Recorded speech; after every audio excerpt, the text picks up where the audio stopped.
mən deməli o uzun uzadı proqrama baxdım.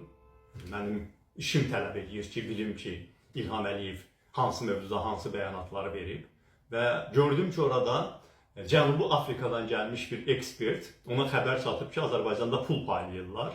O da dedi ki, bəs Cənubi Afrikaya hansı proqramlar həyata keçirəcəksiniz? Axı sizin belə çox yaxşı cömert mövqeyiniz var, Afrikada hamıya kömək edirsiniz. Bəs bizə də kömək edəcəksinizmi? Və İlham Əliyev də dedi ki, Afrika ilə bağlı çox ciddi planları var. Afrikaya çox ciddi sosial dəstək layihələri həyata keçiriləcək. Afrikaya böyük investisiya yatırımlar olacaq. Afrikaya güzəştli kreditlər veriləcək. Təsəvvür edirsiniz. Yəni Azərbaycan indi özünü qlobal güc kimi aparır. O boyda ABŞ-ın yeni seçilmiş prezidenti deyir ki, bizim işimiz yoxdur bu dünyada lider adı ilə ora-bura pul yatızdırmağa. Biz ölkəmizin problemini həll eləməliyik. Ona görə də bir çox problemlər oradan yaranıb da bilirsiniz. O bütün xarici yardımları, planları kəsib. Yəni hansı ki bu dünyanın süper gücüdür. Həqiqətən də çox qüdrətli dövlətdir və əslində onun mənəvi borcu da var bütün dünyaya yardım eləməyə. Mən Azərbaycanda əhalinin vəziyyəti haqqında danışdım. Yəni bizim heç bir mənəvi borcumuz yoxdur ki, bu kasıb, yoxsul, işsiz Azərbaycanlıdan kəsib Afrikaya biz yardım eləyək. Afrikaya yardım olmalıdır. Amma bizdən, Afrikadan daha yaxşı yaşayanlar eləməlidir bunu. Həmin o inkişaf etmiş ölkələr eləməlidir bunu. Necə ki, məsələn, o iqlim dəyişiklikləri ilə bağlı o böyük pul toplandı orada. İndi İlham Əliyev də onu az qala öz xidməti kimi təqdim edirdi ki, 300 milyard iqlim dəyişikliklərinin qarşısını almaq üçün pul toplandı. Orada bizim qəpiyimiz var, biz yoxuq orada. Azərbaycan ancaq kömək edir o ada dövlətlərinə, o barədə ayrıca danışacağım, siyasi mülahizələrlə. Amma iqlimlə bağlı o işlərin hamısını görən, o pulu verən inkişaf etmiş ölkələrdir. Yəni əsasən Avropa ölkələri, ABŞ, Yaponiya, bu kimi inkişaf etmiş ölkələrdir. Onlar deyirlər ki, bizim üzərimizə mənəvi öhdəlik düşür ki, indi biz bu iqlim dəyişikliklərinin qarşısını alaq. O cümlədən də digər ümumbəşəri bəlalar olanda, aclıqlar olanda, təbii fəlakətlər olanda, yenə də həmin o beynəlxalq fondlar var, beynəlxalq valyuta fondu kimi, Dünya Bankı kimi dərhal müəyyən üsullar tapıb yardım edirlər. Böyük dövlətlər, güclü dövlətlər onların hamısının deməli büdcələrində beynəlxalq yardımlar üçün vəsait nəzərdə tutulub. Azərbaycan axı belə dövlət deyil. Biraz əvvəl mən vuruladım. Hətta Ermənistandan 50% az əmək haqqı alır Azərbaycanlılar ortalama. Belə bir ölkənin indi nə həddi var ki, böyük proyektlər eləsin, Afrikalı tələbələr üçün təqaüd veriləcək. Yaxşı, bu təqaüd verə bilənsən, Azərbaycanlı tələbələrə ver bu təqaüdü ki, onların təhsili yarımçıq qalmasın. Azərbaycanda təsəvvür edin ki, ölkə heç nə istehsal eləmir. Əgər Afrikaya sən investisiya qoyacaqsan, Azərbaycana qoy bu investisiyanı. Və yer gəlmişən, tək Afrikadan da getmir ki söhbət. İndi sual Afrika ilə bağlı oldu. İlham Əliyev də Afrika ilə bağlı planlarını danışdı. Amma bundan əvvəl o qoşulmayanlar hərəkatında 80 ölkəyə yardım. 80 ölkəyə yardım. Bu tək Afrika deyil artıq. Görün, Azərbaycan özü hansı yoxsulluğun içindədir. Və bu vəziyyətdə Azərbaycanın dövlət hakimiyyəti öz siyasi PR-ı üçün vaxtaşırı o müxtəlif ölkələrdən adamları toplayıb, onların qarşısında özlərini bir qlobal güc kimi təqdim edə bilsinlər deyə, müxtəlif beynəlxalq tədbirlərdə Azərbaycan hökumətinin antidemokratik davranışlarına dəstək olsunlar deyə nə qədər pullar xərcləyir beynəlxalq təşkilatlara, ayrı-ayrı ölkələrə. Deməli, Afrika haqqında danışdıq. Qoşulmayanlar hərəkatı xətti ilə edilən yardımlar.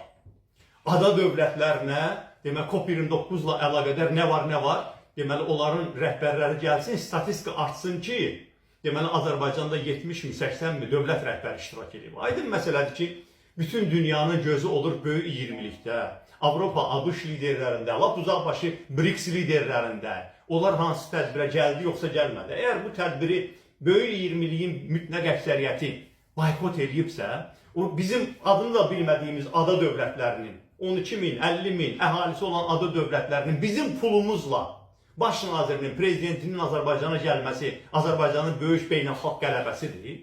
Bu yolla yalnız ən məlumatsız adamları aldatmaq olar. Və burada əslində hakimiyyətin o xalqı aldatmaq niyyəti çox aydın şəkildə görünür. Amma 40-50 ada dövlətinə Azərbaycanın pulları xərclənir. Ki nə var orada deməli səs çoxluğu olsun. Buradan elan eləsinlər ki, bu qədər ada dövləti var.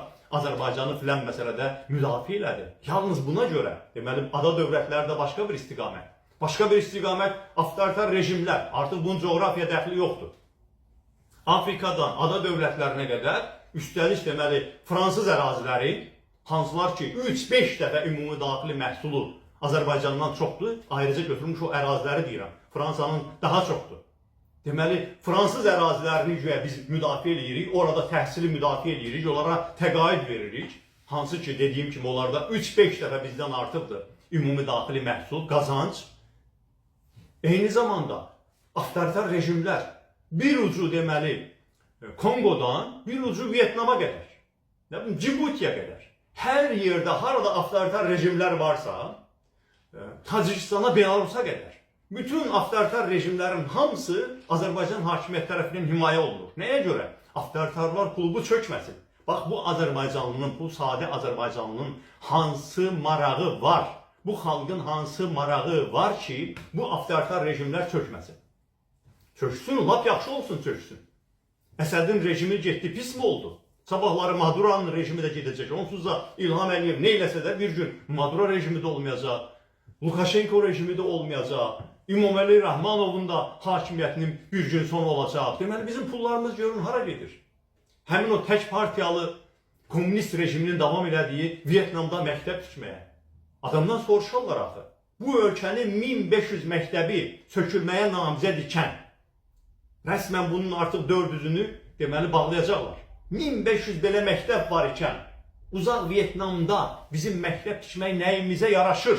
Əgər Azərbaycanın rayonlarında bu vəziyyət bu şəkildə qalırsa, Albaniyanı qazlaşdırmaq, Gürcüstanı qazlaşdırmaq niyə bizim problem olmalıdır? Kimsə durub deyə bilər ki, o malaçılar belə şeyləri sevirlər. Yox, biz oranı qazlaşdıracaq, sonra da ora qaz satacaq. Bizə nə, mənə nə? O satılan qazdan, o qazanılan pullardan Azərbaycan dövləti, Azərbaycan xalqı nə zaman xeyir görür? Hanı o sokarın bu qədər qaz, neft satmağına görə əldə elədiyi mənfəət? Varmı o mənfəət? Kim görür bu mənfəəti? Əksinə, sokar dövlət büdcəsindən də himayə olunur. Bu qədər deməli neft qaz satılır. Böyük bir pərakəndə satış Ukraynadan Gürcüstana qədər, İsveçrəyə qədər, Albaniya, Bolqaristana qədər pərakəndə satış məntəqələrini götürüblər ələ. Nəyə görə? Orada o demək nağd pul gəlir əllərinə. Nağd pul, birbaşa neft satırlar, qaz satırlar, ay-baya o pullar toplanır. Sizə, bizə, bu millətə nə? Hanı onun vergiləri? Var mı o vergilər? Yoxdur o vergilər. Onu hesabdan hesaba ilə keçirirlər ki, Azərbaycana heç bir dəxli olmur. Amma durub Azərbaycanın dövlət rəhbəri danışır ki, biz Albaniyanı belə qazlaşdıracağıq. Albaniya bir Avropa ölkəsidir. Biz Gürcüstanı belə qazlaşdırdıq. Biz ora başlayanda Gürcüstanın qazlaşması, nə bilim, 20-30% idi. Biz onu qazlaşdırdıq. Deməli, biz qlobal layihələr həyata keçirikdə güya. Bəs Azərbaycanda vəziyyət necədir? Biləsiz, Azərbaycanda təkcə bu ilin yanvar, fevral aylarında ötən illə müqayisədə Azərbaycan 1,7 milyard dollarlıq daha çox məhsul ithal edib. İxrac etməyib, ithal edib, alıb gətirmişik. Nədir bunlar? Əsasən ərzaq məhsulları, sənaye məhsulları, hər şey. Azərbaycan nə istehsal edir ki? Əgər bu ölkədə bu qədər kənd təsərrüfatı üçün yararlı ölkədə, yadınızdan çıxıb o 9 iqlim qurşağı filan söhbətləri vardı. Hər şey vardı Azərbaycanda. Bütün ərzağın 70%-i ithal hesabına xaricdən gətirilirsə, hansı siyasətdən danışıla bilər axı? Və bu bizi hara aparacaq? Yaxşı, pul çoxdur, sərmayə qoymaq istəyirsən, Azərbaycana qoy da o sərmayəni. Ötən il Azərbaycan götürüb özü Birləşmiş Ərəb Əmirliyi ilə 450 milyon dollar sərmayə qoyub, indi də danışırıq ki, bütün Afrikanı sərmayələşdirmək haqqında planlar qurur, amma Azərbaycanın özünə qeyri-neft sektoruna qoyulan sərmayələr 30% bir ildə azalıb. İndi siz baxın, görün, hansı problemlər yaranacaq Azərbaycanda. İndi Azərbaycanın demək, hal-hazırda neft gəlirləri də azalmağa başlayır və bu vəziyyətdə ölkəyə sərmayə qoyulmur, hər şey satın alınıb gətirilir. Baxın, artıq faktiki o maliyyə balansında bizdə ənənəvi olaraq müsbət saldo olur. Nə deməkdir bu? Yəni, biz çox mal satırıq, az alırıq. Və ona görə də dollar problemi olmur və Mərkəzi Bank dolların kursunu süni şəkildə saxlayır. Manatın kursunu daha doğrusu ona görə süni şəkildə saxlayır.